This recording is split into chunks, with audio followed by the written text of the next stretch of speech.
Lord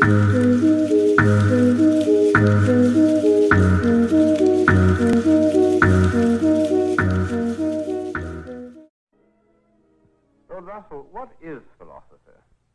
Well, that's a very controversial question. I think no two philosophers will give you the same answer.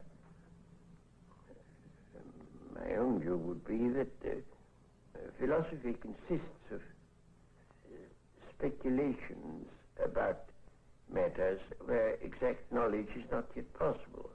But that will only be my answer, not anybody else's. What's the difference between philosophy and science? Well, roughly you would say science is what we know and philosophy is what we don't know. Could you give some illustrations of the sort of subjects which have been speculated about and then produce some material result later?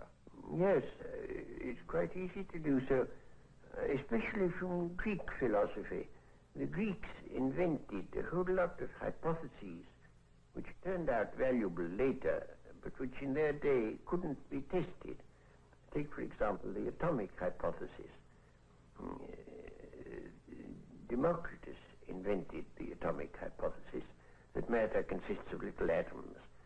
And after about 2,000 years, rather more than that, it turned out that this was the right scientific view.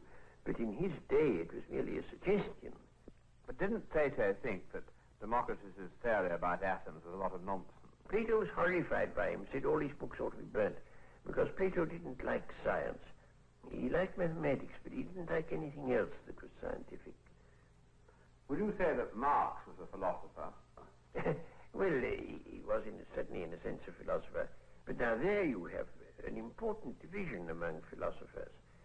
There are some philosophers who exist to uphold the status quo, and others who exist to upset it, and Marx, of course, belongs to the second lot.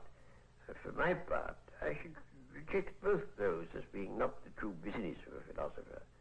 And I should say the business of a philosopher is not to change the world, but to understand it, which is the exact opposite of what Marx said.